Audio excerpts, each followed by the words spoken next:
प्रणाम मित्रों। तो चलिए देखते हैं कि यूजी में इस वर्ष बीबीएमकेयू द्वारा आईआरसी हिंदी में किस प्रकार के प्रश्न पूछे गए थे।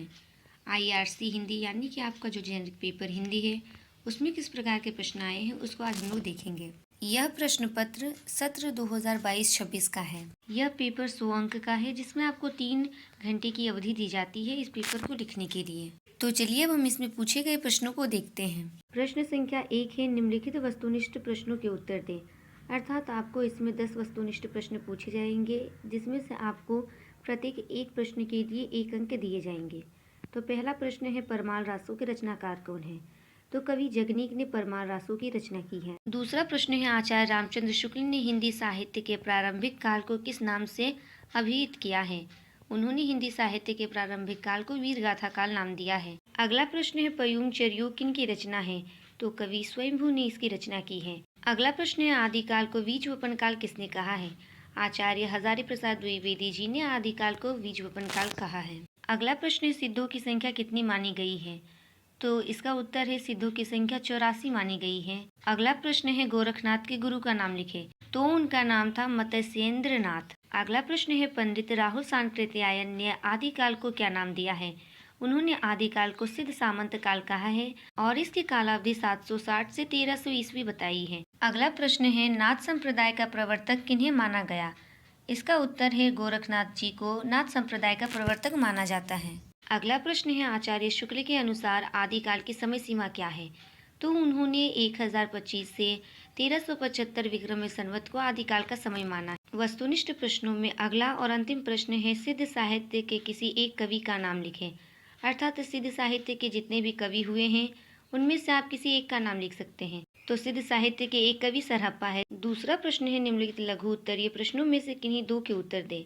अर्थात 4 प्रश्नों में से आपको 2 प्रश्नों के उत्तर लिखने हैं। इनमें से प्रत्येक प्रश्न 5 अंक का है जिनमें से आपको 2 प्रश्नों के उत्तर लिखने हैं। तो पहला प्रश्न है, पृथ्वीराज रासों की प्रमाणिकता। अर्थात चंद बरदाई जी द्वारा रचित पृथ्वीराज रासों की प्रमाणिकता पर आपको चर्चा करनी है कि यह ग्रंथ प्रमाणिक है या नहीं है।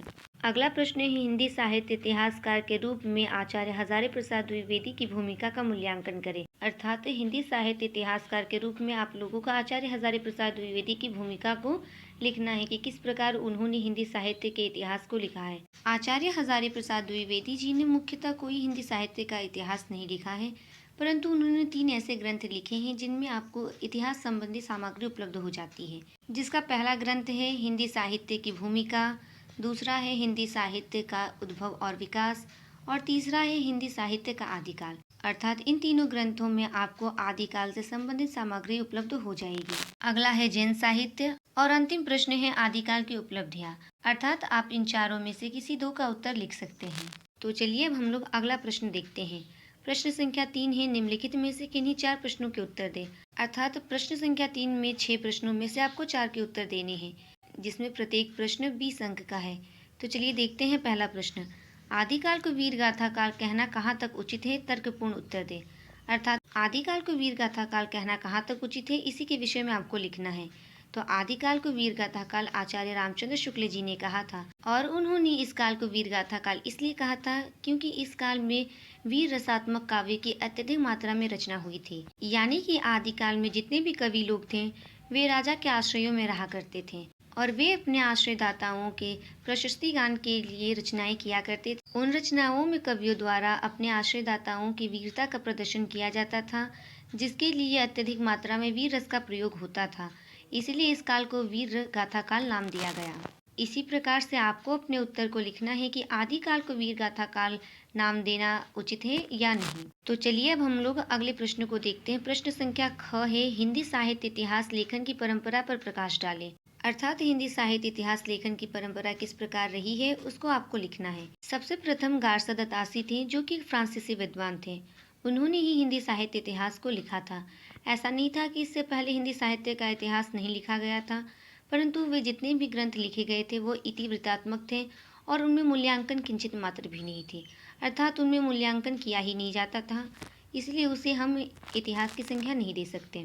उसके पश्चात गारसा दत्तासी जी ने अपनी एक रचना इस्तवार दाली हिंदुस्तानी की रचना की। इस ग्रंथ के 2 भाग थे जिसका प्रथम भाग 1839 ईस्वी में प्रकाशित हुआ और दूसरा भाग 1847 ईस्वी में। इस ग्रंथ में केवल कवियों तथा उनकी रचनाओं का परिचय दिया गया है।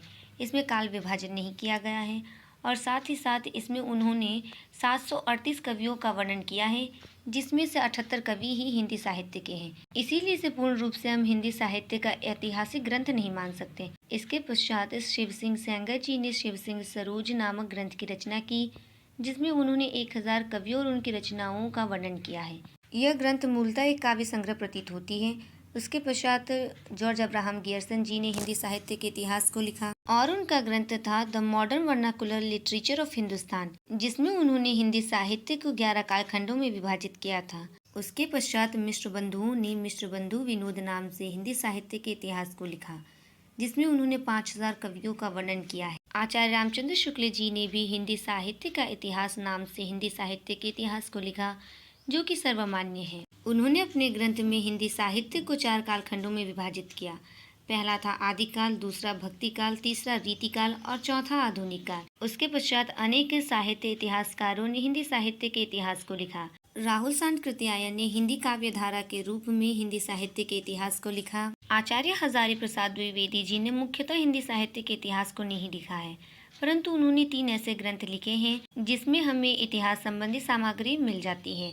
जिसका पहला ग्रंथ है हिंदी साहित्य की भूमिका, दूसरा है हिंदी साहित्य का उद्भव तथा विकास और तीसरा है हिंदी साहित्य का आदिकाल। डॉक्टर रामकुमार वर्मा जी ने हिंदी साहित्य का आलोचनात्मक इतिहास के रूप में हिंदी साहित्य के इतिहास को लिखा है। डॉक्टर गणपति चंद्र गुप्त जी ने हिंदी साहित्य का वैज्ञानिक इतिहास के रूप में हिंदी साहित्य के इतिहास को लिखा है। फिर शिव कुमार मिश्र जी ने हिंदी साहित्य इतिहास के सिद्धांत के रूप में हिंदी साहित्य का इतिहास लिखा है। शिव कुमार शर्मा जी ने हिंदी साहित्य युग एवं प्रवृत्तियां ग्रंथ की रचना की है, जिसके माध्यम से उन्होंने हिंदी साहित्य के इतिहास को लिखा है। बच्चन सिंह जी ने हिंदी साहित्य का दूसरा इतिहास, आधुनिक हिंदी साहित्य का इतिहास, इन दोनों ग्रंथों की रचना की है। डॉक्टर नगेंद्र ने रीति काव्य की भूमिका के रूप में हिंदी साहित्य का इतिहास लिखा है। पंडित विश्वनाथ प्रसाद मिश्र जी ने हिंदी साहित्य का इतिहास के रूप में हिंदी साहित्य के इतिहास को लिखा।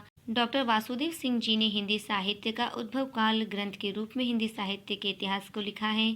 डॉक्टर रामस्वरूप चतुर्वेदी जी ने हिंदी का गद्य साहित्य लिखा और डॉक्टर शंभुनाथ सिंह जी ने हिंदी काव्य की सामाजिक भूमिका के रूप में हिंदी साहित्य के इतिहास को लिखा है। इस प्रकार इन सभी साहित्य इतिहासकारों ने हिंदी साहित्य के इतिहास को लिखा है। तो चलिए अब हम लोग आगे के प्रश्न को देखते हैं। प्रश्न संख्या ग है, आदिकाल की पृष्ठभूमि को स्पष्ट करते हुए तत्कालीन प्रेरक परिस्थितियों की विवेचना करें। अर्थात आदिकाल की जितनी भी रचनाएं की गई थी उसकी प्रेरक परिस्थितियां क्या थी, उसके विषय में इस प्रश्न में आपको लिखना है। प्रश्न संख्या घ है, रासो शब्द की व्याख्या करते हुए आदिकालीन रासो काव्य परंपरा पर प्रकाश डालें। अगला प्रश्न है, आदिकालीन साहित्य की विविध काव्य प्रवृत्तियों की विवेचना करें। अर्थात आदिकाल में किन किन प्रवृत्तियों की रचनाएं की गई थी उसके विषय में आपको यहाँ पर चर्चा करनी है। अगला व अंतिम प्रश्न है, सिद्ध अथवा नाथ साहित्य पर नीति दीर्घ निबंध लिखें। अर्थात इन 6 प्रश्नों में से आप 4 प्रश्नों के उत्तर लिख सकते हैं। यहीं पर यह प्रश्न पत्र समाप्त होता है। धन्यवाद।